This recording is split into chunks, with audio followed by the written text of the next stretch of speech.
All right, here we go. Let's crank it up.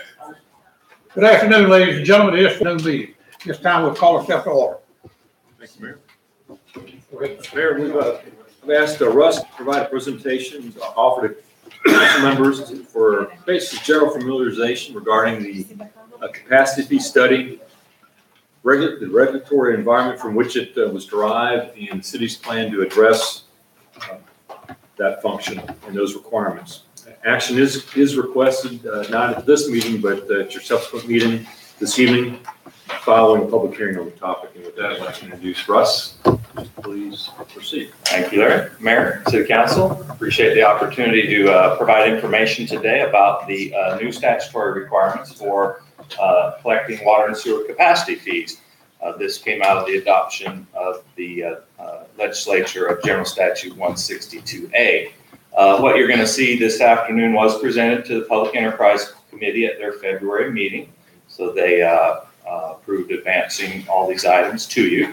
And I'd like to take a minute and introduce Rick McClung and Daryl Parker. They've just come up from Florida. They have a lot of North Carolina clients, and they've helped us meet the requirements that were spelled out in the new legislation. So welcome. And any questions about the study, the hard questions will definitely go to them. Russ, we wouldn't give you that, right? Well, it's worth a try anyway. So, okay, I'd like to start with a little background information. The city began charging capacity fees back in 1999. Capacity fees are basically a one-time fee that's used to offset the cost of growth-related capital improvement projects. A secondary function of collecting capacity fees is it does reduce rate increases that might be passed on to existing customers that could pay for those growth-related improvements. Fees have been based on water meter size because the water meter size represents how much demand a customer can place on the system. As a policy decision, we have collected double capacity fees for any outside customers that we serve. And we have historically collected the capacity fees at the time of the meter set, which was an advantage to developers because they could wait until they actually were building a house, had a spec home, and then when they actually needed a meter, they could come in and pay their fees. There is a full chronology in your agenda packet that kind of takes you from 99 to current if you're interested in looking at the history of those fees. So in June of 2017, the North Carolina legislature adopted the Public Water and Sewer System Development Fee Act, which is NCGS 162A. And that act regulates how local government utility systems like Monroe's can set and collect capacity fees.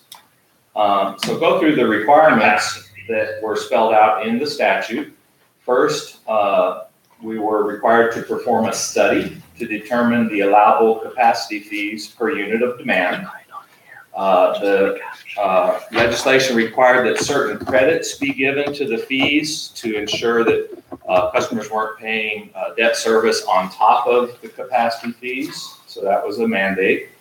We were required to post the study on the city's website for 45 days for public input, and I'll tell you about that later in the results. We are required to hold a public hearing to adopt the study, and that is on tonight's 6 p.m. council agenda. We're also required, of course, to adopt the capacity fees and publish them with our annual budget. Another requirement of the legislation was that all capacity fees collected would have to be deposited into a capital reserve account and used only for the purposes specified in the statute, those purposes generally being for growth-related costs. And then finally, the statute did mandate certain timing changes to how the fees would be collected. First, if a subdivision of land is involved, then the fees must be collected either at the time of plat recordation or when the local government unit commits to water sewer service to the subdivision land. So that's if a subdivision of land is involved. And then if a subdivision is not involved, then we can still collect the fees at the time of service application, which is generally when somebody wants a meter set. Okay, so that's what the legislation mandated.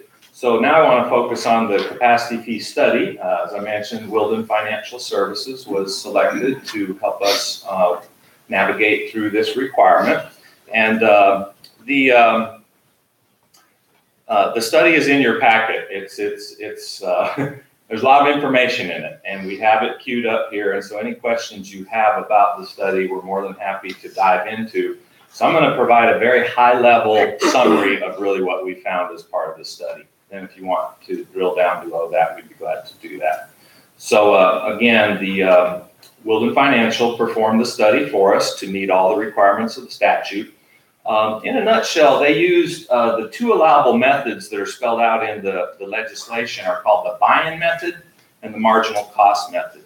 Buy-in means we have existing capacity today at our water plant, our wastewater plant, in our collection system, the tanks. So as City Council commits to a new development, that's the capacity that we have available to serve those new developments. So in effect, their capacity fees, when they pay them, they're buying into costs we've already incurred because we've invested in that capacity so that we can have economic development and growth in Monroe.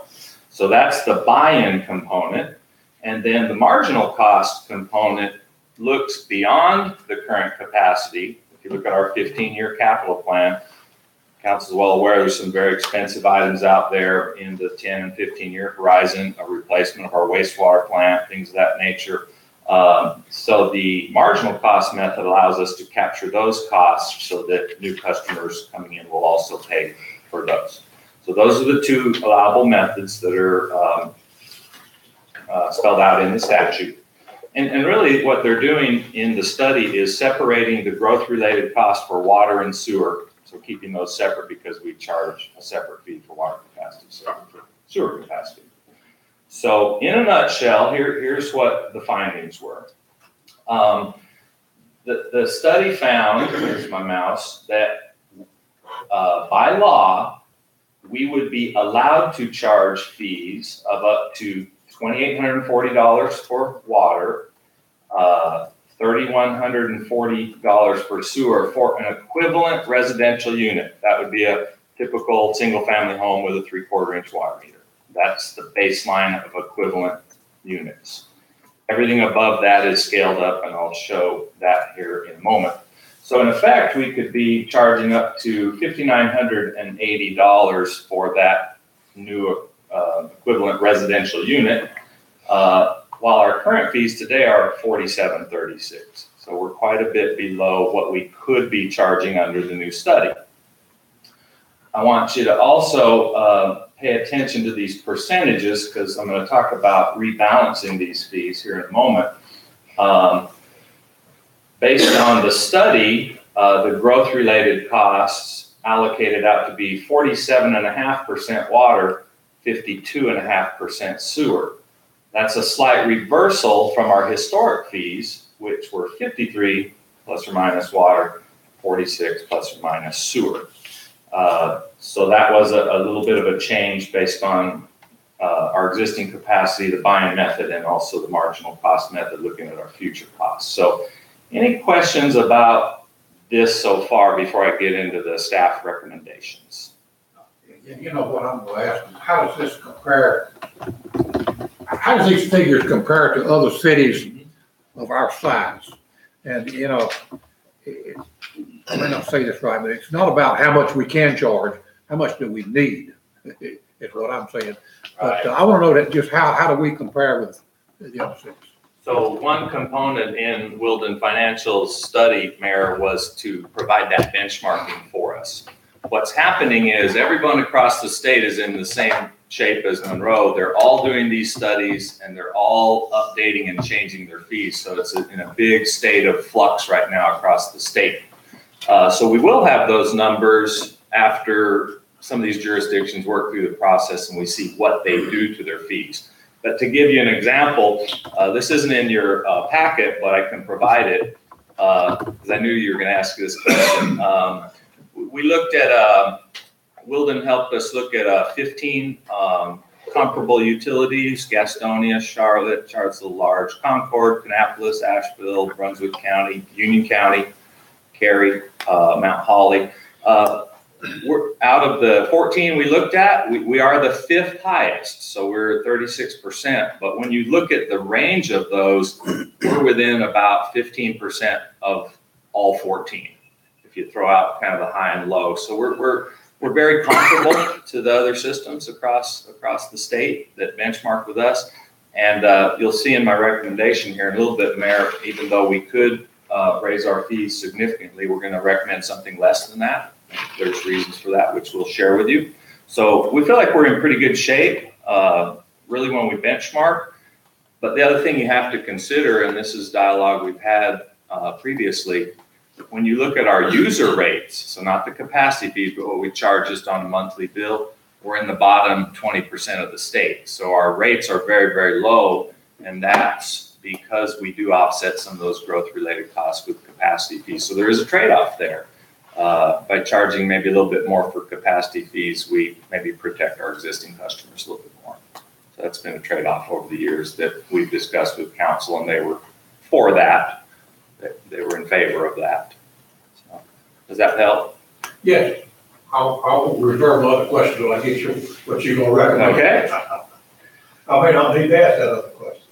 All right. So again, a very, very high-level summary of the study. There's a lot of detail in that study about how these numbers were derived, but I thought I'd start here and see if we needed to go deeper. So we're good to move on? Okay, so wanted to jump right into staff recommendations. So very importantly, we had to post the study for 45 days on the website, and we have talked to a few developers and their engineers about this. We did not receive one written comment about the study or this topic as public input. So we've met the requirement of the statute in having the 45-day posting. So because of that, all the recommendations that we made to the Public Enterprise Committee and that they approved, they're coming to you without any changes. So here's our recommendation. We really believe starting in fiscal 19, so this would be July 1st, that we do need to rebalance the existing water and sewer capacity fees first while keeping the total fee amount the same. So I'll give you this example. This was the new percentages that came out of the Wilden study. This is what we currently charge, but as you recall, water was previously $2,525, so it goes down $275, while sewer was previously at $2,211, it will go up $275. So the total fee paid by a new home coming into Monroe would be exactly the same. So that's the first recommendation, is rebalance so that the fees that we're charging are more defensible based on our actual growth-related costs. And that's what came out of the study. But we do have a second recommendation, and that is to resume our practice. If you look at our historical chronology, we practiced increasing the fee each year by the 10-year average construction cost index. That way, as our construction costs climb into the future, we can keep pace with those actual costs. That current 10-year construction cost index is averaging 2.92%. So our recommendation is rebalance the fees, matching what we currently charge, then have the smaller inflationary increase, the 2.92, which would mean a total fee of $48.75, so an increase of just over $140. Now, this is really important here too, Mayor, that you may be interested in. If the council adopts these two recommendations, even after this inflationary increase, we would only be charging 82% of what's allowed under the study. We could be at $59.80, but we're recommending to adopt this strategy instead, and there's two benefits in doing that. Try to remain as developer friendly as we can, keep the fees as low as we can. But also, if there are some timing changes in our capital improvement program or whatever, we're not pushed right up against the limit of the max we could charge, so that it's more defensible if we do have timing changes on projects that we're working on. So we feel this is a solid way to update the fees, rebalance the fees, but also go back to the small increases that reflect the true cost of construction. So that's our recommendation. There's a few more staff recommendations, but any questions about this, the rebalance? Bottom line is $140. You comfortable with that?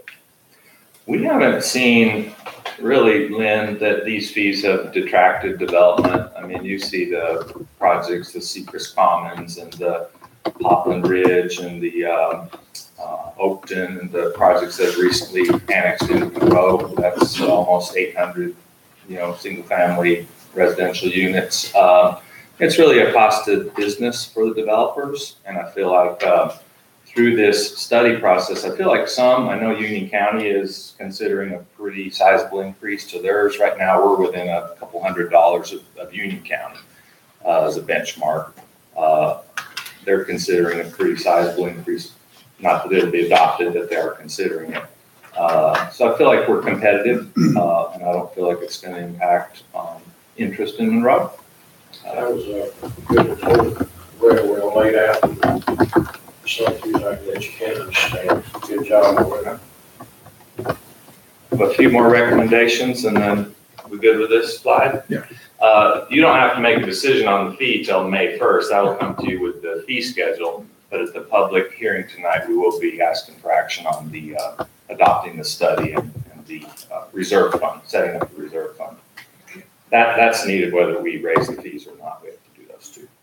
Okay, a couple other recommendations. We'll strongly recommend continuing the practice of setting the capacity fees for larger meters based on larger units of demand. So maybe it's a 2-inch, a 3-inch. Those are scaled up by a meter equivalency factor like we've done for the past almost 20 years. So that's still a strong recommendation. Here's one that you may want to consider or think this one through. We are recommending discontinuing the practice of charging outside customers double capacity fees. Now, we do charge outside customers a double monthly customer charge on their bill. We feel like that's still defensible. But in the legislation, there is no specific allowance for this practice, and we feel, in speaking to the attorney and the School of Government at Chapel Hill, and we just feel like there's a risk to continuing charging double. And the other piece is we really only have 1 or 2 outside customers a year. We have to bring all those to City Council for approval anyway, any outside request. So you're only talking about a few $1,000s, and it's really just not, in our opinion, worth the legal risk to continue that practice. So we are recommending to discontinue the double capacity fees for outside. Any thoughts or questions on that one? And again, you got till May 1st if you want to have us change that, but the current fee schedule that we've prepared does show it being the same as Insight. Okay, and then we will have to adopt the mandatory collection timing. There's no real alternative there. And then, of course, tonight, as part of the public hearing, we'll be asking for you to take action on the 2 resolutions that are in your packet. The first one will just adopt the study, that it was done per the statute, and then the second resolution will set up the capital reserve fund so that those fees can be accounted for within our revenue stream. So we had put together an action plan for the Public Enterprise Committee. It culminates today with this meeting, and then tonight the public hearing, and then, as I mentioned, the adoption of the fee schedule on May 1st, which is Lisa's current plan. Correct. And that is it. Okay, thank you very much. Any other questions from Mr. Russ? Again, I want to thank Wilden for coming up to be here in case there's any questions that I couldn't answer. And we appreciate your interest. Appreciate you gentlemen being here. Thank you so much. You did a great job on that, Russell. Just Just as good as we. We'll go to Guys, item, do come up with any questions after the fact, obviously, just feel free to let these guys know and get them to us. Thank you. okay, thank you very much. Enjoy your evening. Very nice to meet you. We're ready to go to item 2, public safety discussion. This time with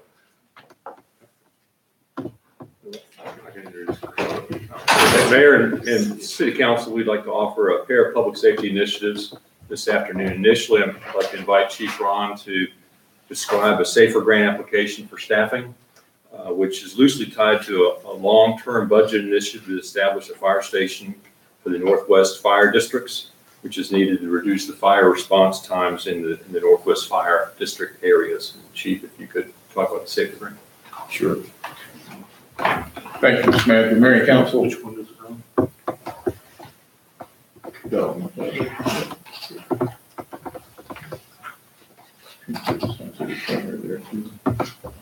Mayor and Council, thank you. I did want to request today the authorization to apply for a staffing grant. It's a federal grant. It's called SAFER, Staffing for Adequate Fire and Emergency Response. You may recall we currently have one SAFER grant that we received this past year to hire 3 firefighters. That application period is open again. This has not been to the Public Safety Committee, just simply because of timing. These grants are only open typically for about 30 days. So this grant has opened, it closes April the 27th, so we'll bring it here. That's the reason it hasn't been to Public Safety. We would propose to apply for a grant to hire 3 firefighters, and those firefighters will be used to start building a complement of firefighters to better serve this Northwest annexation area. And the previous Public Safety Committee really heard this in detail last year. But we actually determined over the recently that we do have what we call a service gap up in this area of the city. It's kind of up in that northwest annexation or northwest area of the city. This is the Glendalough neighborhood. There's another development going in here and then another one going in here just adjacent to Glendalough. Which we knew this as we were monitoring response times and that type of thing. And then this was identified in our accreditation when we got our peer review this past year. So what we're proposing, this is the way the district is currently laid out. And you may recall, the ones that have been on council for some time, back when we were deciding to locate this station 4 where it is, we had the discussion then that it was just really impossible to serve this entire area with one fire station. We did decide to locate it where it is there at the airport so that we could serve the airport better. So what we're proposing is to start moving towards adding a 6th district. We currently have 5, and that would look like this. The current city currently owns some property right here on Secret Shortcut between Willis Long and Rocky River Road. So we're proposing to put a temporary station there. We do have a proposal in this coming year's budget that would allow us to put a temporary facility there, similar to what we had at Station 4 before we built the permanent site there. And that would just help us to better serve not only this area, but it would actually help to better serve this entire area. Because now with closest truck coming from here to serve all of this, as you could tell, with having a station here, it would just improve our response times into this area as well. the green section is what you figured out. Yes, sir, the green section will be stationed. On Secret Shortcut, we own the land. It's right where that red dot is. Okay. It's just past, you're going out up Secret All right, I'm with Shortcut. you now. This is Rocky River, that's Ivan's Okay. store there. How much land we own there? It's just a shade over 4 acres. How much did you have at Rocky River? You got 30 acres. There's actually about 4 acres there. About the same amount. It's about the same amount. About the same amount.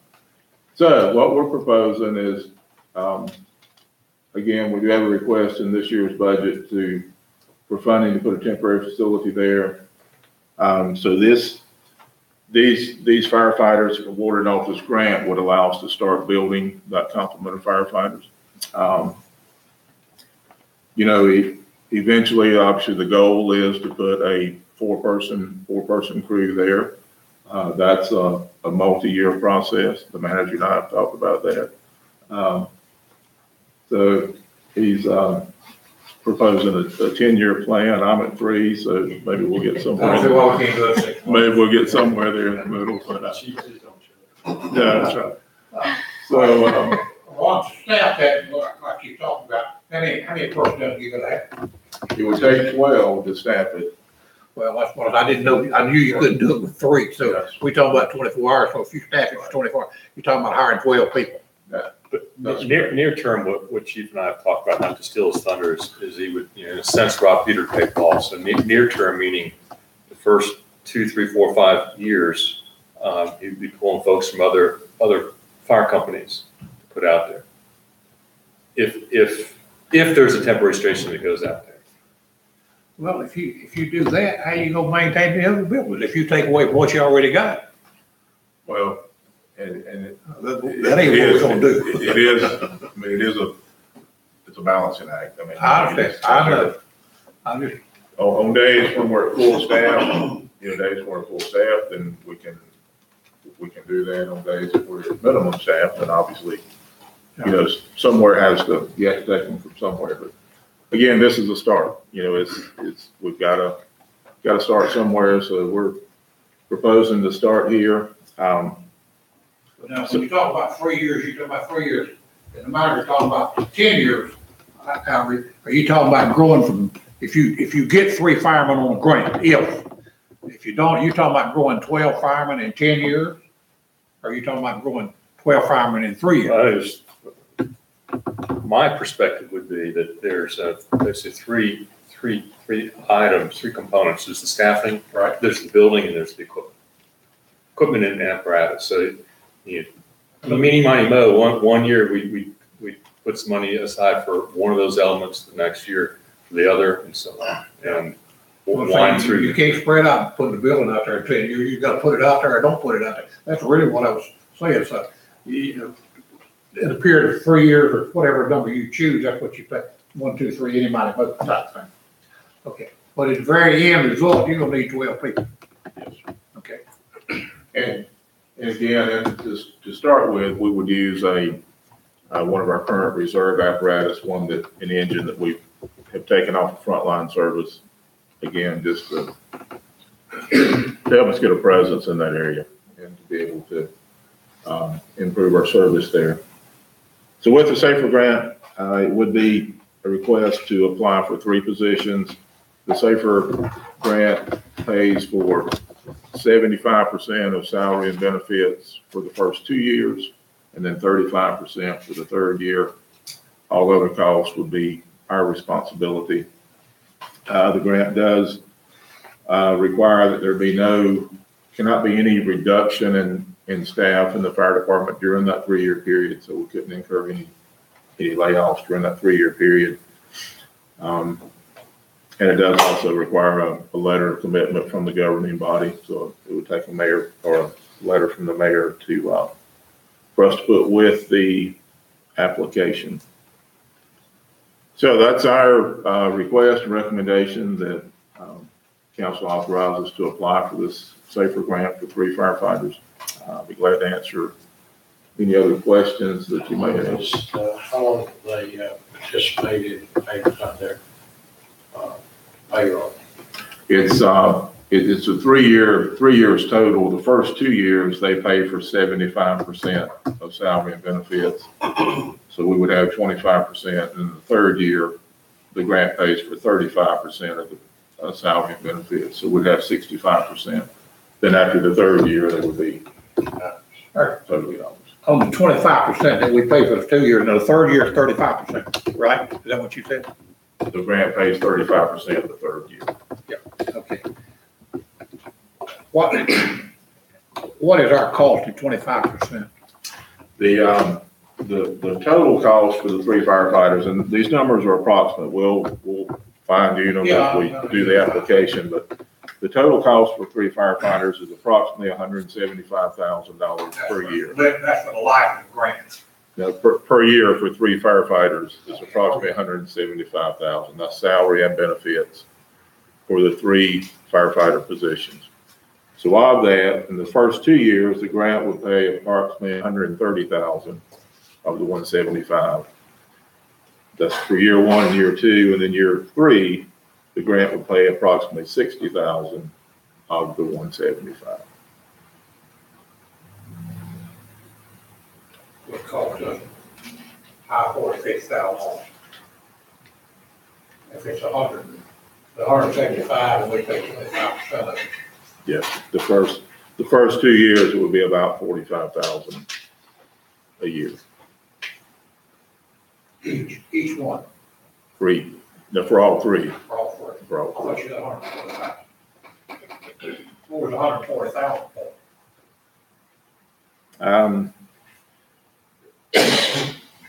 The one is 130. The grant pays approximately 130 per year for the first 2 years. And the total cost is approximately 175. So that puts our cost at about 45. 130. Yes, sir. The difference between 130 and 175. Right. That's the three firefighters. Correct. Well, it's certainly to our advantage to go after the grant. Grants free money to some degree. And we do have to start planning for coverage in those areas. I'm just gonna go out on a limb because I wanna make sure everybody understands this. Because I've been out there several times. And in fact, I went out there again last night. These homes in this area. You're magnetic. These homes up here in this area are anywhere from $250,000 to $300,000 homes. They're all very close together. If you're looking at Station 4, you're looking at Station 4 being the first truck to get into this neighborhood right now.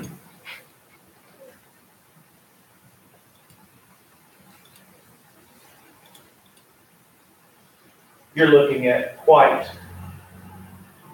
a long distance for that Station 4 truck to have to go. Now, keep in mind, if it's a working fire out there, they're potentially going to get every truck in the city. So you get Station 4 out there, and then you get Station 3, and then hopefully get some more units from Station 1. You could be looking at 15 minutes or more getting that truck out of Station 1 to this area out here. I'm sorry. I want everybody to understand that. By the time you take Station 1 out there, we're gonna have 12 fire trucks out there. Well, we have. Well, if we need them, we got Station 1, surely. Well, we're gonna need it because they're only gonna get one truck out of Station 4, that's one. They're gonna get one truck out of Station 3. Okay. Then, so you only got 2 trucks out there.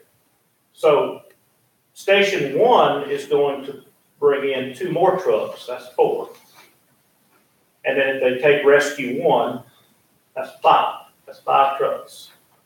Now that's assuming we don't have to pull Station 2 and Station 5, which we may have to pull those stations too. But even with Station 4, Station 3, and Station 1, you're looking at 5 trucks.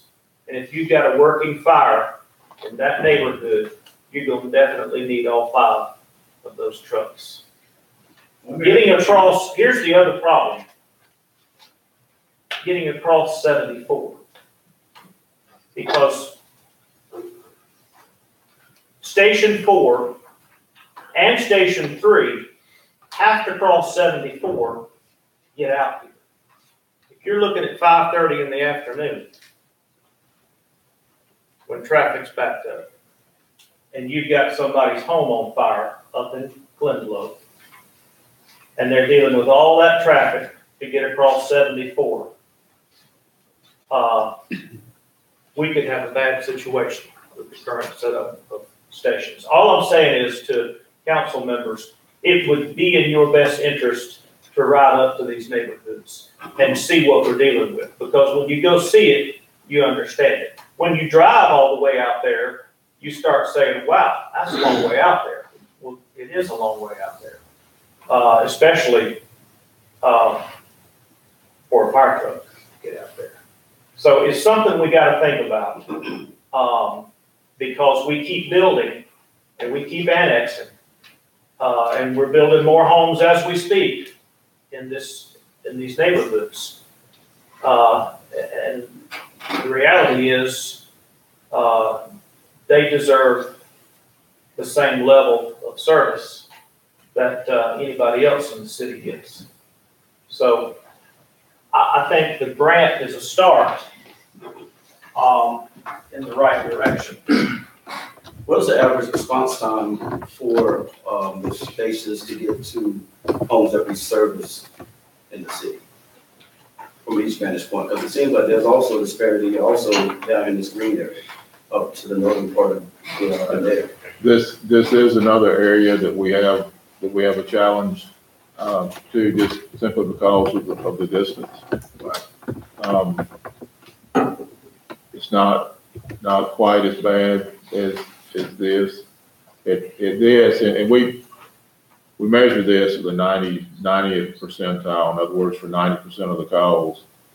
And for our first arriving truck to this area is just over 10 minutes that's total response time from the time the caller calls 911 till the call's processed, we're dispatched and we'll respond. What is our average time for each call? Our goal is 6 minutes throughout the city. Okay. At 90%. And where are we hitting that mark? Where are we hitting that with that goal? Are we 6 minutes or? We are in many of the areas, and we've got this broken down. We don't have it shown on this map. We've got it broken down what we call planning zones, which is all smaller areas, and we've got that data, for all of those that we could. I don't have it right here with me, but we've got it for all of them that we could, be glad to bring that back, or maybe bring it to a public safety committee meeting if you like, and share. We can share all that data of where we are, and in each of those response areas. Chief, based on those houses up in Locker Park, and I know it's always good to use land we've got, but is that the location you picked for a station? It is. It's really close to being ideal, and I think what we would do is, since we've already got it, and what we're proposing now is to do a temporary station there. Is we go ahead and put that temporary station on that existing property, and then that would give us, as we run from there for whatever number of years that is, then we're able to really build real data just to know for sure. But it is, ideally if it was, maybe right on the corner here or something, but it's really close to where we need to be. It's where you need to be, like. It is. I'm just throwing something out. I don't know that the figures would work. Can you sail forward by that and be in a better place than we at? Well, we could certainly look at that. I'm not advocating like I said, you know, up to $3 million. I'm just saying, you know, if you can wash one out for the other and get the best deal that way, you know, I would support something like that down the road. But now, you know, if where it's at now would be adequate, I wouldn't want to spend $2 or $3 million trying to satisfy half a mile down the road. I don't know if that's worth looking at or not. I just throw that out. We can certainly look at that. Is there a possibility of annexing more property up in that area, or are we bumping up against other municipalities? We couldn't do voluntary annexation, we'd have to, I mean, involuntary annexation. We would only be able to annex if the property owner wished to force to do it because of the changes in annexation. If someone went in there and bought 10 acres or 50 acres and wanted to build a subdivision, they wanted it in the city, they could ask to be annexed, and that could happen, but we don't know who, what, or when. But yeah, I mean, we could have some more property. We could have a little bit or a whole lot, depending on just what the people want and wants it. Most of the folks doing a subdivision wants it in the city so they can have that protection. Where does the expressway run based on that? It would come across, Rocky River right about here. It runs pretty much parallel to Secret Shortcut. This is Secret Shortcut. So the expressway goes just about across there and it comes down right through here and then just north of, Station 5 here on 601. So we'll be able to use expressway like the 5 needs to go up. We will. And we're hoping that will help. You know, again, as that expressway is open and we actually build some history there with responses and we'll know for sure, but we're hoping that will help in that area as well. Well, I think your request of a temporary station and building it over time makes logical sense. I'd be in favor of it. We need a vote in here on this. Today, we're just asking for support on the SAFER grant. All right, I make a motion that we approve for the fire department to apply for the SAFER grant. Second. Have a motion and a second. Any discussion? Hearing none, all in favor? Any opposed? Hearing none, Mr. Ryan. Thank you, sir. Mr. Mayor and Council, the other item under public safety initiatives was concerns the following. Is that your last strategic meeting, you heard from staff, the architectural firm of Stewart Cooper Newell, and our financial advisor, David Cheatwood, laying out the facility needs for police and fire, along with the financial options associated with those facilities. At that time, there wasn't a decision reached whether or not to go forward. So today I've asked Chiefs Ron and Brian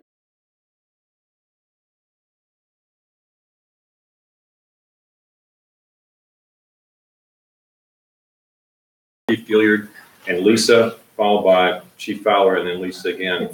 And we'll offer a brief conclusion and recommendation.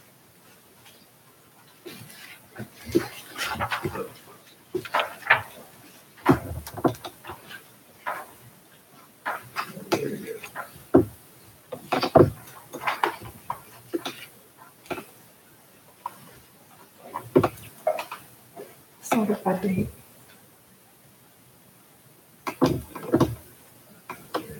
Yeah, date. Can't read it. Should be that top one though.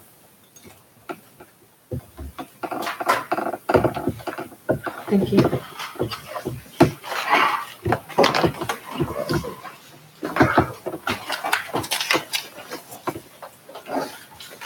Good afternoon, Mayor, Council. One of the things we've identified in our last study for facilities and looking at some of the challenges that we have and the needs we have with the police department, the evidence and storage of items that we seize or items that we collect from crime scenes, evidence rooms full, nearing capacity, and also securing things downstairs underneath the police department is a challenge for us as well. Soft interview rooms, one of the things that when individuals come into the police department need to file a report, they need to speak with an officer, maybe privately, or if we have children that come into the facility to be able to talk to them in a safe and secure manner.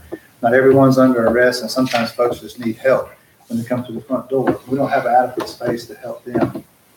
Piggybacking on that is the accessible ability for folks to get into the police department. Parking is very limited, not only for us, but for the business owners in that area. Folks with special needs trying to get into the facility also are faced with challenges. Consolidating some of the services that we currently have. I'll use our traffic team, for example. If we're dealing with a traffic fatality, being able to have folks interviewed or being able to talk to victims, being able to talk to witnesses, being able to do that in a secure environment. We're lacking those resources right now, and that would be beneficial. One of the things that would be beneficial by a new facility. Challenges, oh, I'm sorry, back that up, Russ. Back that up on me.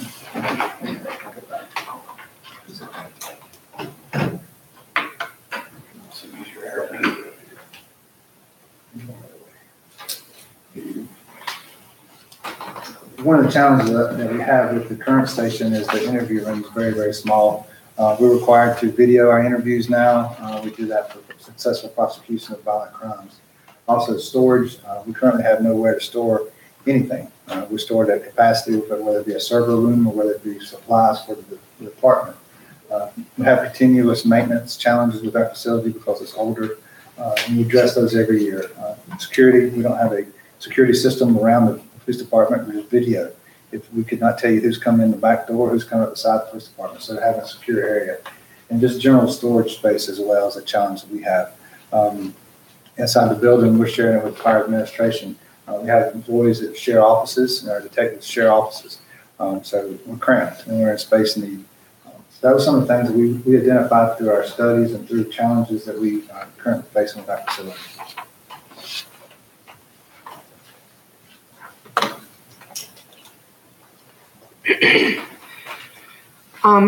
Working with the police and fire departments, Brian Bourne and I tried to find a comparable project so that we could, check the costs of the facilities and make sure that, what we were using was in line with what's going on in the marketplace right now. We found a project in the city of Sumter, South Carolina. It's a public safety facility. It's almost 34,000 square feet, and their current construction costs are at $296 per square foot. We anticipate, based on space needs study, that the city of Monroe will need 40,000 square feet. And if we estimate construction costs in 2020, based on the construction cost index, the same index that Russ quoted in his presentation, 2.92% per year, the cost in 2020 will be $314,000 per square foot. That gives us construction costs of just over $12.5 million. We do want to include soft costs when we do our financing because those are real costs as well. Those are things such as the engineering, site work, inspections, environmental studies or fees that we end up with, professional design fees for a total project of just over $16 million. The tax increase that would be required to cover the debt payment for a project this size is 3 cents. And this also does take into consideration some of the debt that will be rolling off the city's books.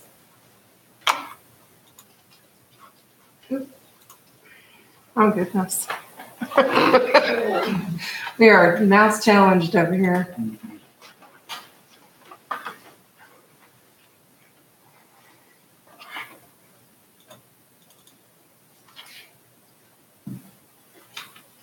Thank you. This is one of the slides that David Cheatwood at First Tryon Advisors had brought with his presentation back a couple months ago. What this shows, and I think the per capita is just a little better indicator.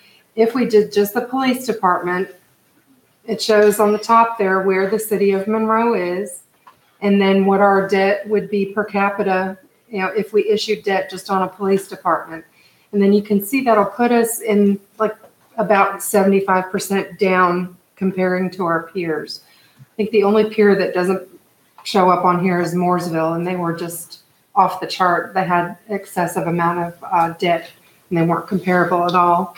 But these are all cities that are between population sizes of 10,000 and 60,000. You make that big. Yeah, I don't, Just use your mouth. how do you do that? Which column you want, Vic? The debt per capita, just that side of it. Yeah, that's.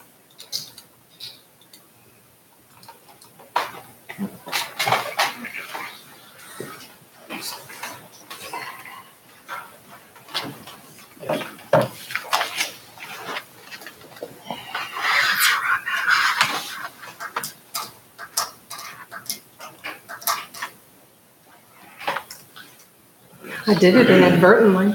Yeah, I don't know how you do that, actually. I don't know how I did it either. I just pushed the button and it did it.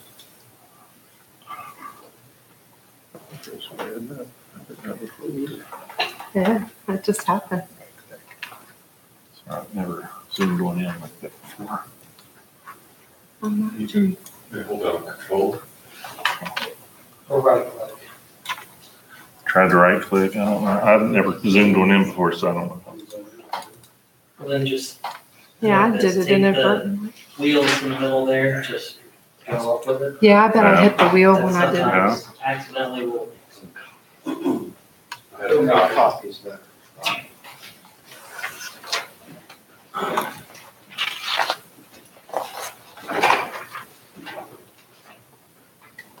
I can't read the screen from here. Yeah, I can't read it, so I don't know.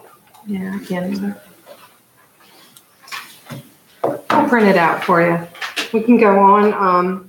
This covers the police department, and we'll have a wrap-up slide too that'll show police and fire on the same slide. But we can move on and let Ron cover his challenges. And like I said, we can bring back a paper copy so you could see it better. So we'll start with the fire administrative office. As you know, we're currently, our fire administrative office is over in the same building with the police department. And of course, Station 1 is downstairs here at City Hall. We did move into that facility in 2001. Again, as a really more of a temporary solution to some space needs here at City Hall. And we just simply outgrown it. You know, over this 16, 17 years, we've grown as a department. We've grown with, you know, a lot of programs that we provide. We do have some of those listed out there, and we just simply outgrown that space. One of the biggest needs we have is just a logistics area, place to store supplies, equipment, those type of things. We just simply don't have it. We've got things stored in offices and, you know, in every spare area in fire stations. We've got it literally in the hallways, you know, those type of things. So it's just those logistic areas we just simply, much like the police department, we just don't have. Offices, some of those are, you know, just literally just big enough for a desk, really not even room for a visitor or citizen to come in and meet. Plan review room, same thing. That's actually done out of our fire marshal's office. And, you know, having this space will just make it just much more efficient and more professional setting for our citizens to come in and that type of thing. So moving on to, and I guess the other thing I would just point out, you know, this isn't just, you know, our thoughts on this. We've had, I guess, 2 independent space needs studies, and both of them have shown that there is a need both in police and fire for additional space. So we think we you know, that all that, the justification and so forth is there, verified by some outside professionals on that. If we go on to the next for Station 1. Station 1, which is of course downstairs here at City Hall. Again, same thing, you know, this This building was built in 1974, so it's, it's about 40 years old, and 45. And, over the time, again, we just simply outgrown the space downstairs. The office areas, the living areas, the training room, general meeting spaces, and then again, the logistics area needs as well. The apparatus bay is a challenge, with that bay, there's really no way to expand that or alter it really, just because of, the building design and construction. We have over the years, we've raised 2 of those bay doors as much as we can, just because of the height of modern day apparatus. With the number of trucks that are stationed here to adequately serve the downtown area, in the center bay, there was actually got 2 trucks back to back, and depending on the type of call, you literally have to move one of those trucks to get the other one out in an emergency. So it's just, again, it's just tight in that bay area. These next things are more just things that we work through. The apparatus washing, there's, now with the stormwater regulations, that wastewater is required to be captured. We're not able to do that here at the station, and it's just because of the location and the cost. It's just not practical to try to put that type of facility in. The street location, going and coming here off of Church Street, really the bigger challenges are getting back in. When trucks come back in, having to stop and back in off the street there. Then the apparatus parking, oftentimes we'll bring other stations in to do training, that type of thing. And there's just nowhere, there's not enough room on the front apron down here to park this apparatus. So we end up having to park across the street over at the Scott lot. And again, when an emergency occurs, that just adds time to that response and having to go over and pick up those trucks.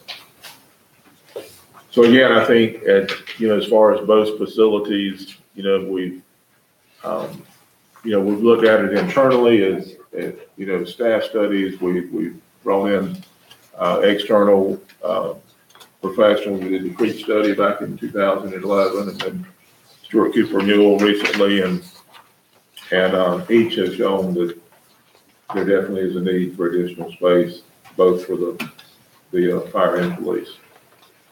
So I'd be glad to answer any questions you may have on either Station 1 or Fire Administrative Office, either one.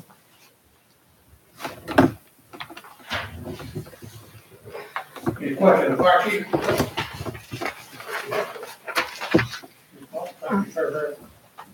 Similarly, Brian and I looked at the comparable project, which was again the city of Sumter, South Carolina. Their project for their fire station number 1 in administration is 21,500 square feet. And their current construction costs are $275 per square foot. The city of Monroe facility, we project needs of about 23,000 square feet. And using 2020 construction costs that have been inflated by the construction cost index, we estimate those costs to be $291 per square foot. It would make the construction cost just under 6.7 million, soft costs about 1.5 million, for a total project cost of just about 8.2 million. The tax increase that would be required for this debt for just the fire station number 1 administration is 2 cents. We passed out the sheets. You can see kind of where we fall out compared to our peers. It doesn't put us at the highest level, and it's not a need for concern by the local government commission. They're good projects. Once we do these projects, there really are no other big projects that are needed to be able to serve the city. Where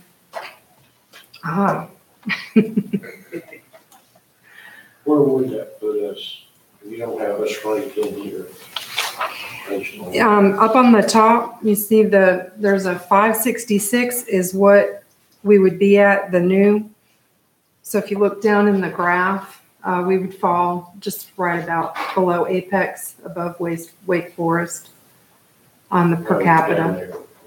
And then you can see all the folks that rank a little higher than us. This is just on the fire department one.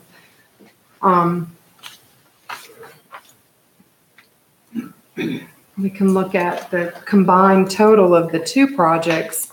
When we combine them both, if council desired to do both of them at the same time, the pro forma for the expected debt per capita would be $1,015.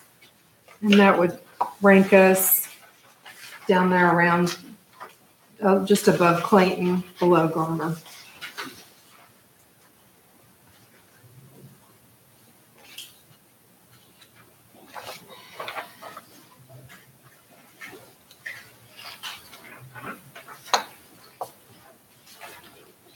Any other? What we also looked at was different sites that were available, and we keep coming back to the Scott property. It's big enough, it makes a nice campus for the whole public safety facility. There could be some savings by doing both projects at the same time, similar to what the city of Sumter is doing. You've got all the site work being done at the same time. There's shared parking in between the proposed police department and the proposed fire department that would be a secure area for staff only. And this would be staff's recommendation to get that campus effect. It's in close proximity to City Hall, just a nice venue on the gateway there. And that's all we have for our presentation. We just want to hear what you guys would like to do. We'd need a couple of actions if you decide to support one or both of the projects. As you know, we're getting ready to go into the budget season right now. We'll have the budget workshop next week. So if we would want to move in this direction, it would have to be part of the annual budget. We would adopt, that intent to raise taxes to support either one of these projects or both. We offer the mayor and city council recommendation to authorize staff to negotiate with the architectural firm of Stewart Cooper Newell for the design, bidding, and construction of the police department, fire department headquarters, and fire station 1 to be located at the Old Scott Safety property, and we request council support a tax increase for the fiscal year ending, for fiscal year 18-19, for the purpose of providing the debt service for those 3 public safety capital projects, and to initially fund a capital project reserve for those projects. We're talking about this prepared food and beverage tax. That would be an avenue if that passed to not jack our taxes sky high. Can't use. It would, You can't. well, in a sense, it would relieve some of the burden off of our general fund in ways that we might be using the general fund to fund those projects. The ability to use a prepared food and beverage tax would depend on what you ask the General Assembly the revenues have to be dedicated towards. The General Assembly will not give you carte blanche to use it for whatever you see fit. You would have to say it needs to be for Project X or for certain things before they would agree to it. And as Pete will be able to talk about during his presentation, the estimated revenue would only be the equivalent of potentially 1 penny on the tax rate. So for what you need for this, it would not be sufficient, and it would not allow you to then use that funding for the other projects. He said, talking with Sumter, is that project completed? It's still under construction. We looked at I think they were, Brian, about 80% or 85%? What's their total cost? Yeah, it's still under construction. What's their total cost on fire and police? So can you pull that back up? Yes.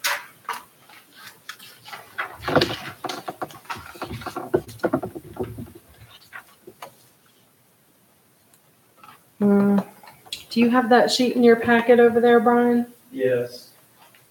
Their total cost for both fire and police, is about 16.5. That's in 2017 dollars because they've already begun.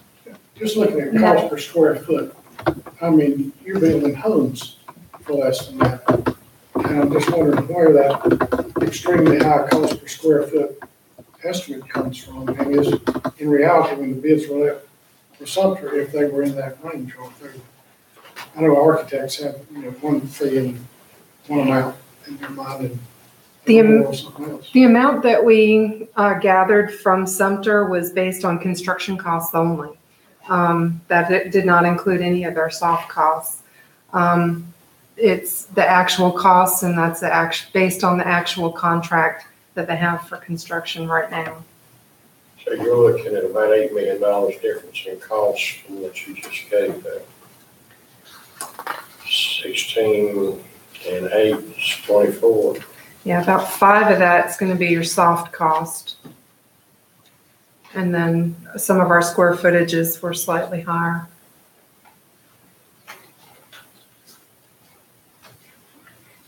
What was our last tax increase? It's been, Bethany, 2015? 2015.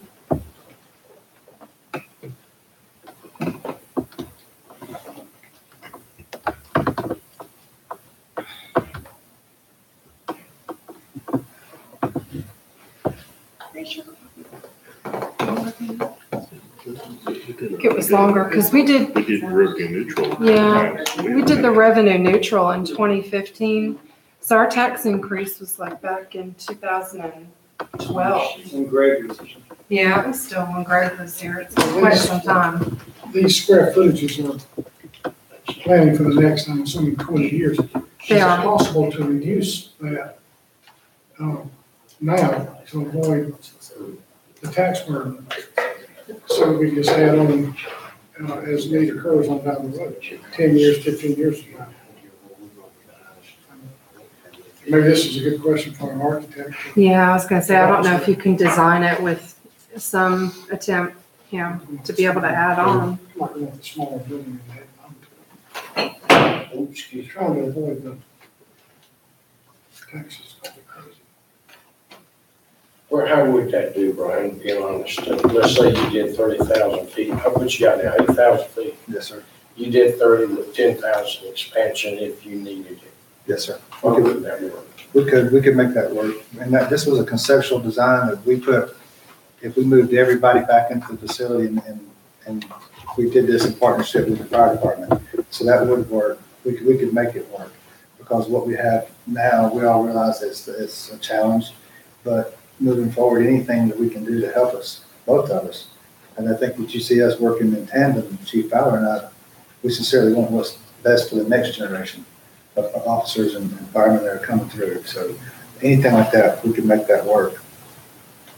Yeah, Chief, I tell you what, let's stop with this. You got what now, 4,000 feet? Yes. When the senior building moves to the Inquiry Journal, you moved into there for several years. I think we could probably justify Fire Station 1. But I hate to see the city end up as one of the biggest debtors. That's not going to look good for us at all. I think police needs the 30.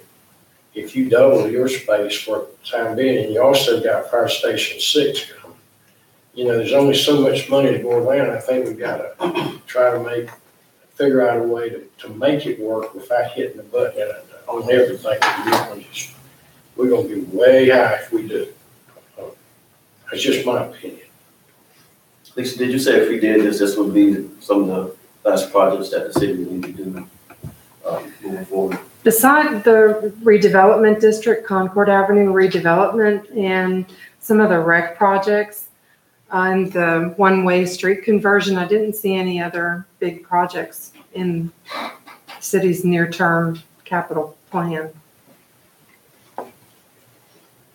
Yeah, you were proposing to do the police department at 30,000 I'm square feet. proposing to do the police department at 30,000 when the senior moves to the Inquiry Journal, move the fire over there, that doubles their size for administration. And then, of course, we've got, somewhere down the road, we got Fire Station 6, that's gonna cost $4 or $5 million. And then try to work in Fire Station 1 at a point in time that we can afford it without jumping into debt over our head. I just can't see that. I know the police department definitely needs that space, but I think the fire department could move in the senior building and then start working on some plans cheaper than what Fire Station 4 was, and possibly look at moving Fire Station 1. That's just a thought. Okay, any other comments on that? You know, nobody likes debt, but, you know, I think the campus would be something that would add to our downtown, you know, to the aesthetics of our downtown, as a gateway into our downtown, to our city. And I just think it would look nice for us to have a nice facility to put our safety in. You know, fire and police are very important to our city, and I think they deserve enough to fit, and I would love for it to be right in our downtown, that's basically available across the street. I'd like to see the two new buildings stay together right across from City Hall as well. I mean, it looks terrible over there right now. It does. It's an embarrassment right now. Right. And it's an embarrassment too if you come into our city and need to file a police report and can't even have a place to park. I mean, it'd be awful if I were in a wheelchair right now to try to get in our police department, and that is not at any fault of our staff. That's just a fault of an outdated facility that is truly outdated, and something the chief mentioned that I haven't even thought of, that you know, when you look at the times that we're in today, there is no security on the external part of our police department. Somebody could be right outside the chief's window, and you know, he would know it. There's no camera system. We have nothing out there that says there's somebody at our back door, or there's somebody looking in our evidence room, because we keep a lot of our evidence, unfortunately, down below, which is outdated as well. And you know, I don't like that either, but at least. You can see what you're getting. At least we are being totally clear to the public where the money is going. The money's going to police and fire. The money's going to. It's still debt. The money's going to public sector. Still debt. It's still debt, but I don't see how we can continue to operate out of the current building. But we've been talking about staggering this thing. Police headquarters would go first, and then down the line the other. And to jump on everything at one time, to me, is way heavy. Well, and I'm not necessarily saying we have to jump on everything at one time, but, you know, I don't want to see us renovate the senior center for fire admin. I just don't think that's a good way to go, to start spending hundreds of thousands of dollars renovating an old building. I think that's a waste of taxpayer money. I'm going to be adamant about that. The gentleman that made the presentation a month or maybe 2 months ago, we're talking about our debt that's rolling off. Mm-hmm. In the next 2 years, we're going to be releasing about 2 or 3 cents of tax. That's included in this presentation. The actual increase that we'd need for police would be 4, and fire would be a little bit more than 2 cents. It's factored into the amounts that I quoted. What is our tax base change per year, kind of averaging for the last several years? It actually had a nice increase of 5% in the current year.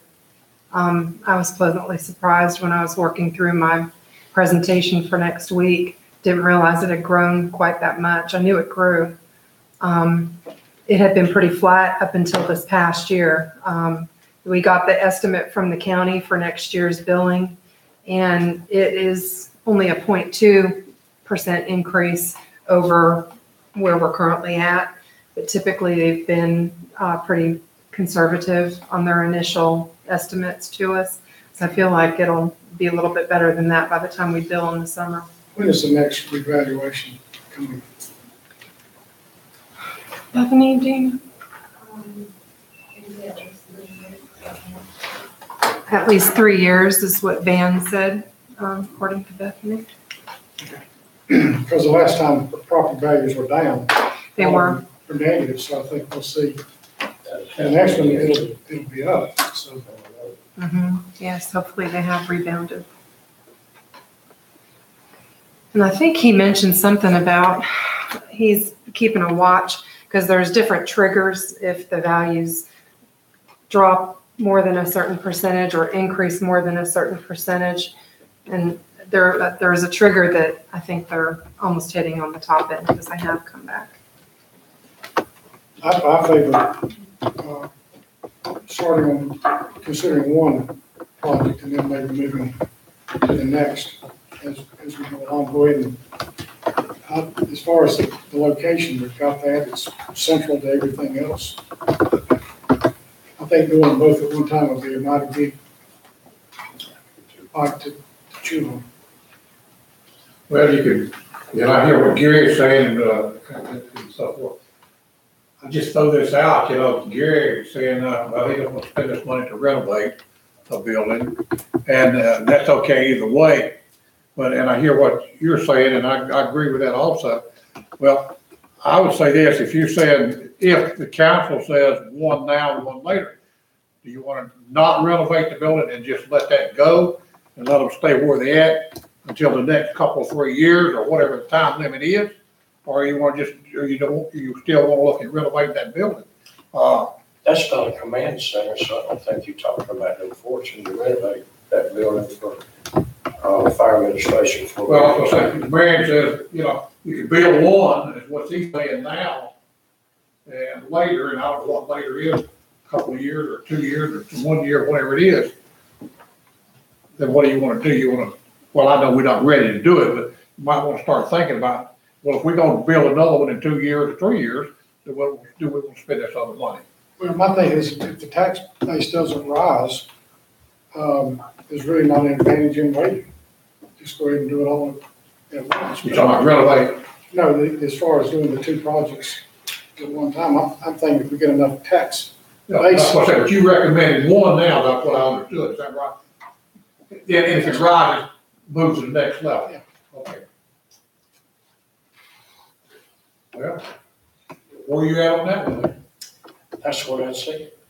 I think the police needs to be built, but they're out of space. They've got problems, and that's a command center. And I think that one needs to be built first, and then we move as we can. We're looking at a new fire station 6, so we're gonna have to pick and choose where our properties are and what we can afford. That's the problem with the federal government right now. They just jump into it and get over their head. They can't get out there. Well, if we do a 3-cent increase now and then wait 3 years and then do a 2-cent increase, I'm not really sure if we're saving that much. That's what I don't think we have to raise any taxes or anything. The growth could help some. Gary, where you at on that, sir? I'm fine with looking at one project for now. Well, ultimately, we're looking at a new police headquarters, and we still got to factor in Fire Station 6. So it's not like we're it's not like we're not putting money into fire protection as well. Well, that's right. But I do agree that the police department's out of space. They need some hope that they're going to get a new building, and You gotta realize, we If we're gonna- represent the citizens and we gotta be responsible. If we're gonna prioritize, then that seems the way to go. Well, and one thing would be in our favor now that the station in the west side we talked about, the temporary station they talk about, we are gonna be able to factor that in over a couple, 3 years. That's not gonna affect our tax rate, in my opinion, should not. That should not affect the tax rate at all, because we've got 3 years to factor that in. We've got the land. We gotta factor in the first year, whatever they wanna factor in, and being the double wide like we had up yonder. I assume that's what you was talking about doing. So that should not affect us. If we gain, as we hope, from sales increases and sales tax, and that may very well cover the 3 cents that we'd be looking at 2 or 3 years down the road. Mr. McGee, where you at, sir? I definitely want the new facility. If we need to do it in stages, I'm for that. But I don't think we should spend the money renovating the old senior center. I just do that, that's fine. I mean, Yeah, well, we we still got some time to really look at that. We got some time to look at it. And whatever the council decides down the road, we certainly don't go, we don't have to do that today by no chance. Right, absolutely. And I hear Gary's side, we still got time to talk about that. And, well, I just want to be sure everybody's kind of pretty much on the same page is what I'm really talking about. And I like what y'all saying. You don't put all this in one big basket at one time and just be over. Get overwhelmed. Yeah, I think so too. Any other discussion? With that being said, how much money would we save if we were to do projects simultaneously? Do you know that cost? How much If would we were to we, do the projects at the same time, the police and fire, do you know not really. if anything substantial you think? I guess it would be more like the mobilization site work. Mobilization site where you might have materials or I don't know. But nothing. Yeah, I couldn't quantify it. It'd be hard to put a number on what Okay. say. Well, and I know we won't, I'm gonna ask a couple of questions over here, and I know you can't put the exact penny to this thing. We talking about 30,000 square foot building, we talked about a 40,000 square foot. I remember for 10 expansion. Yeah, with a 10 expansion. But if you built the 30 and 40, what's the difference in money? I mean, I could get 30,000 square, I did that number. Okay. 8 million, 9 million. I had 10. Yeah, 9 million. Okay, It's soft cost of about 2.5, so you're looking at an 11 million. okay, we'll cut to 11 million. $11 million project. Okay, good, okay. You think 30 will work? I think 30 will work. Work well, Yes, sir. like a well-oiled machine. Yes, sir. So we got Got expansion. room down the road if we need to do that. Yes, sir. I think that's a good plan. I think it's a good plan. I think it's a workable plan. I think it would fit like a glove, so to speak. Okay, I'm ready for, Okay, so I want to see some action. Lisa, do you? I'm gonna make a motion. I move that we start work on the 30,000 with 10,000 expansion for police. That we'll study where Ron remains in that building or wants to go to the senior building. And of course, we'll be moving the seniors over to the Inquiry Journal. We'll be also working on a temporary fire station for Fire Station 6. And by the time we get well on the way with the police station, we should pretty well know where we're at as far as where sales are going to drop, are going to rise, and what we'll have to do rather than jumping in big time. I just don't think that's smart. I make that motion that we start immediately on police, and then we see where we go from there. Is it fair to say that authorize the design of a 30,000 square foot building with a 10,000 square foot expansion? That's correct. You're talking new construction. New construction. Oh, yes. I have to go over. Yeah, And the tax increase. At the same location we're talking about. We just try to do it. State stages. And support a tax increase to fund that size of. We'll see where we're at, where we need to. as we move forward, we don't know what our sales are gonna be coming up this year, as far as sales tax and what have you. So I would wait to see. I wouldn't wanna jump into one and then have a situation where we were way short. What do y'all think? And I'd rather wait. Okay, any more comments? You've heard the motion. Yeah, because we did. Okay, I have a motion. Lynn made a motion. Do I have a second? Well, with Lynn's motion, I just want to understand that we are committing to going forward with the police department headquarters, That's correct. which may or may not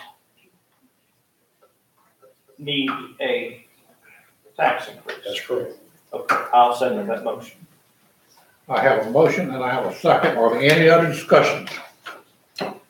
Without the tax increase, I just want to, make it clear, we can't afford the debt payments on that building. If we design it and bid it, we won't be able to, apply for the But you'll know financing. exactly when your bids come in, what you're going into. You don't really know right now. That could be No. that, could be that. Correct. So if it comes to that, then we would have to. But again, if your sales tax and all increase, you may have some money to play with there. If it's down, you wouldn't have to get as much. If it's a little bit more, you may have to get as much. She may be, and I don't know, I'm not reading her mind. She may be talking about the soft cost. So you got $1 million soft cost up front, pretty much up front, Yes. before you even start talking about how much payment on the building. So I think what she's saying, where we gonna get this million, or how much was it? Soft cost? 2 million there. Yeah, for the design, I guess that would be about 2 million. Well, the soft cost, if I did, I figured it out earlier on a 30,000 square foot building at the 314, that's 9.42 million. And then if you kind of estimate soft cost proportionately, that's about 2.5, and design is included in that 2.5. So you're at a total of 11.9 million. That's total cost. That's total cost, 11.9 million. And that's $5 million down. A rough estimate.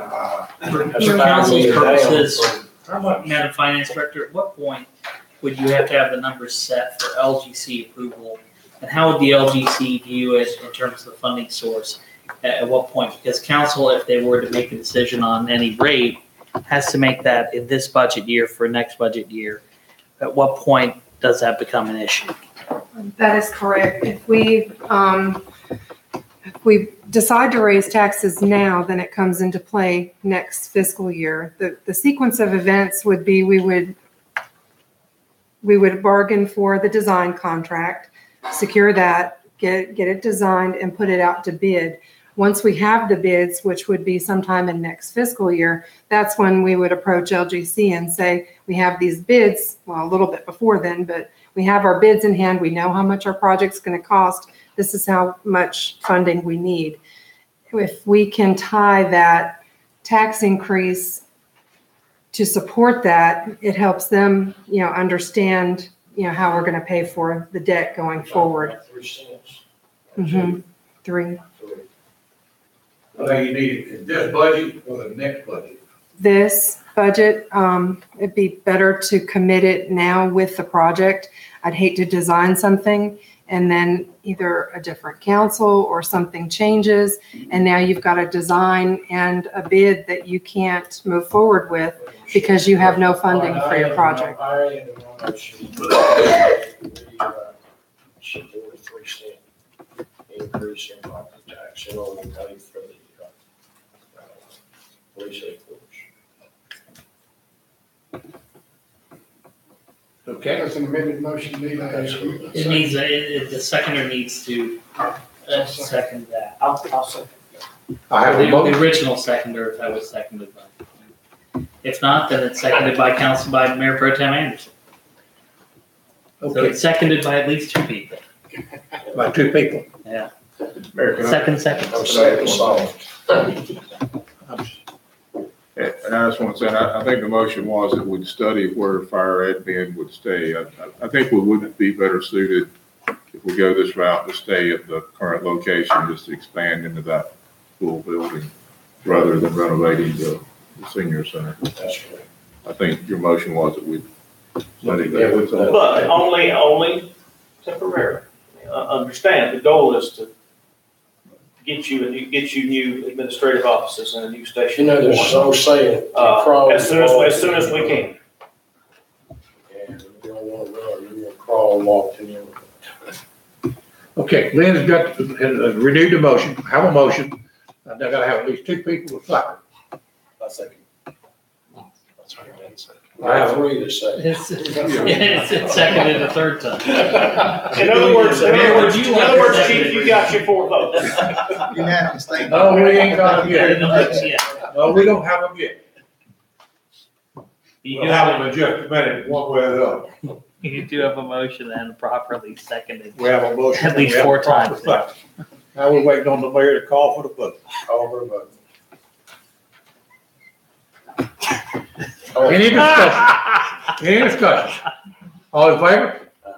Any opposed? Hearing none, that will pass.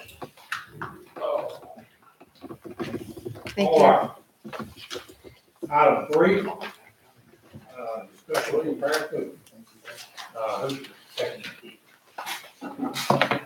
We've offered to meet council's interest to hear additional information on the possibility of a meal tax, science center, and or center theater. We've asked Pete to provide some insights on revenue estimates and potential timeline, the process for developing this tax. Thank you, Mayor, Council, Manager.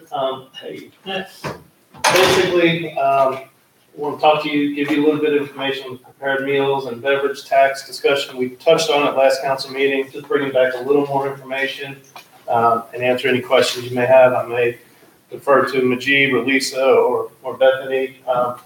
There are some unknowns, but just want to go through it real quick. Prepared meals and beverage tax. Basically, any restaurant you go to, you would pay 1% additional on your bill.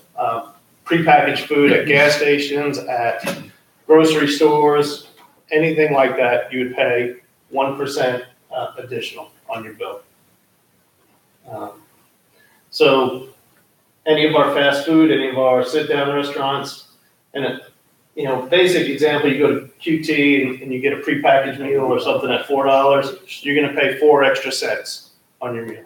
So McDonald's, you get a $10 meal, you're gonna pay 10 extra cents on that. Olive Garden, Longhorn, y'all see the progression. It's not a ton of money, but that's what you're looking at from a resident, a visitor, a guest, or anybody passing through the city. That's what they can expect within the city limits at every restaurant and establishment that serves food. Why are we looking at this? Well, the meals tax is an option for local jurisdictions. I think there's about 16 or 17 in the state that levy it, mostly counties. There's only 1 or 2 cities that levy it, but mostly counties. And it's used for tourism-related projects. So yes, Lynn, we can't use it, while it would be great to use it for other things, but the General Assembly dictates what it could be used for, and we'll talk a little at the end of what we're proposing to use it for. The tax targets individuals that are either working or driving through the city, so it's not a burden on the city residents per se. Monroe has the bulk of the restaurants and fast food establishments in Union County.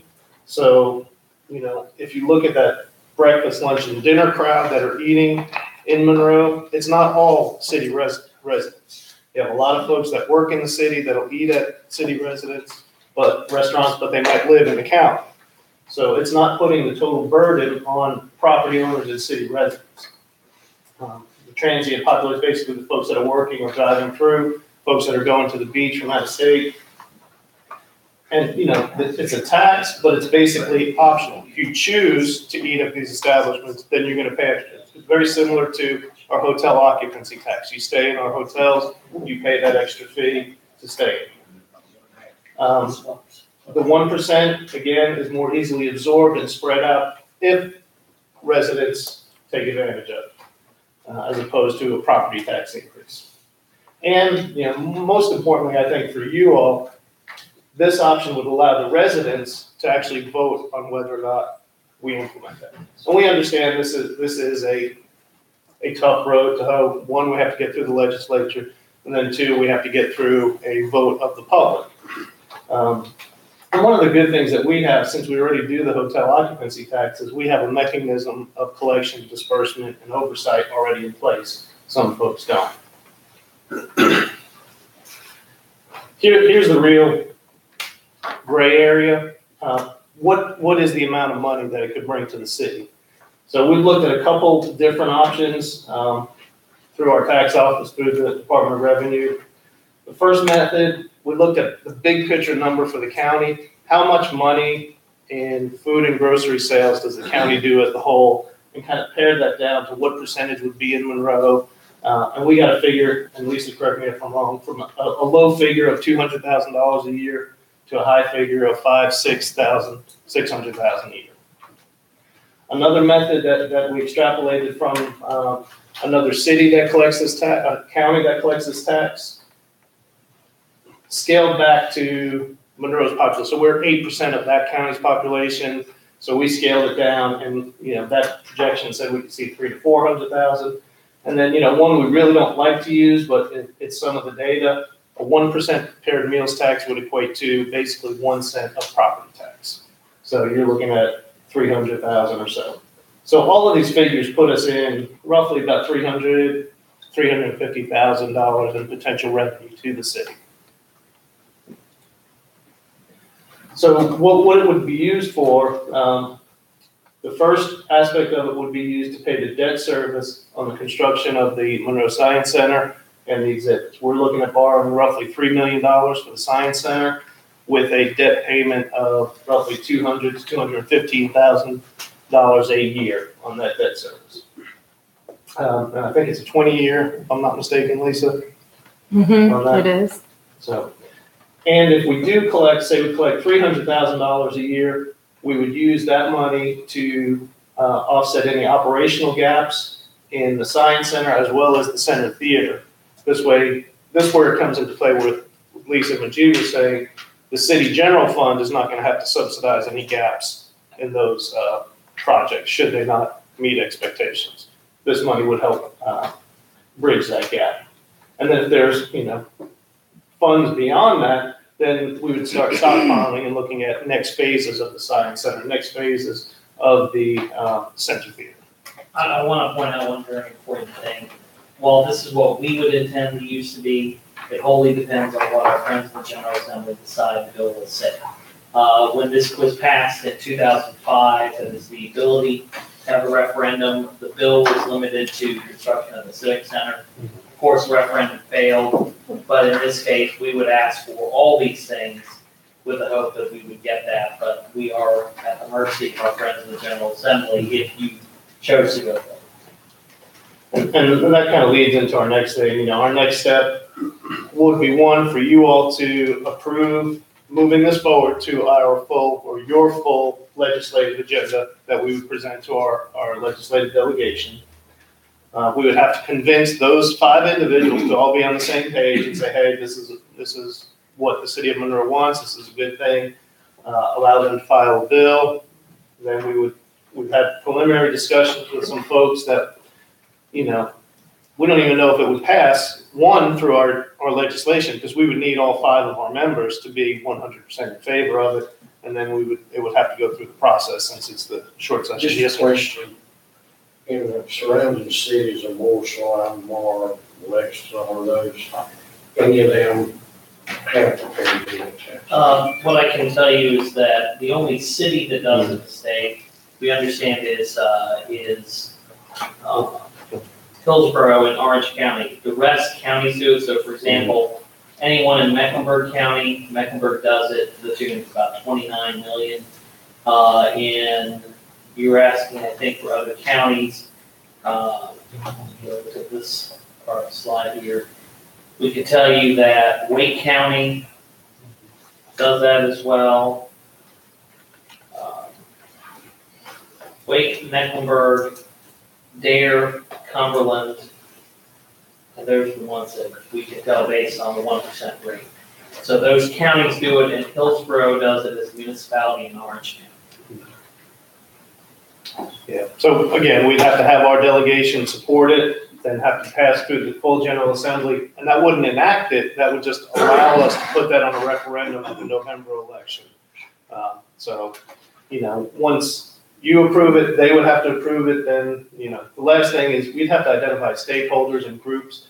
We can't lobby it, we can't market it, we can't go out and physically pay, this company to promote it. But we could kind of partner and hopefully get the chamber on board. We've had preliminary discussions with Pat at the chamber. They have not voted on it, but she sits on our Tourism Development Authority board, and that board approved this unanimously with her voting on it. We haven't taken it outside. We will once you all, if you all choose to support this. So that's kind of it in a nutshell. I know I went quickly, and I don't know if you have any additional questions or clarifications. Most of you have been around in 2005. I think it was, from an outsider that wasn't with the city, I think it was handled poorly. I think it was a good project that the city was looking at doing, but I think the information that was shared with the community, and we also had certain individuals that were sabotaging it outside the city. I think we have two really good, she did. We have two really good projects that I think we can tie to this and help us sell this to the public. So with that, I'll be happy to answer any other questions or just asking for your inclusion on the legislative agenda. Mayor, a couple of things that we want to also point out is that you've been aware through our attempts on the legislative program. There was House Bill 900 that is still sitting around. One of the original options for a tax was a meal tax, and that ended up running into opposition from the Restaurant and Lodging Association. We do not know if they will, seeing this come up, oppose that bill. The other issue is, in all candor, trying to get this through an election year for the General Assembly. We've talked about the fact that in the short session, you have to have a unanimous delegation, but we also have an election year, so we don't know what will happen. Pete mentioned in the presentation that we are talking with a lobbying firm. We're talking with Wirewood Advisors. That's a firm based out of Richmond, but has Raleigh and Charlotte offices, and we are working with a former representative that has a good relationship with our delegation, and then that firm has a good relationship down in Raleigh to assist us in, because we view it as this. If you say, yes, go forward and do this, we want to make sure that from this point on, we do what we can to ensure that it won't fail because of lack of effort. And that's to get it to where the bill passes, assuming it can. There's a lot of hoops, and he made that clear. And then once it passes, the city unfortunately is limited in what it can then do at that point. He pointed out we can educate, but we can't support a campaign to support the referendum. You unfortunately are not able to do that, but that would be others that would have to do that. So there are steps, there are issues, there are possibilities, but we recognize that this is an option, and it is something you may wish to consider. And if you do, we will work towards getting it through, understanding that it could fail at the first step, which is our delegation. Sure. Yeah. And the bottom line is that it goes before the residents. That's something that I think we all can hang our hats on, that the residents in the city of Monroe would dictate whether or not this passes or fails. Yes, sir. That's one of the things that we recognize the General Assembly would be supportive of, is that it's not your sole decision and not their sole decision. So. Discussion?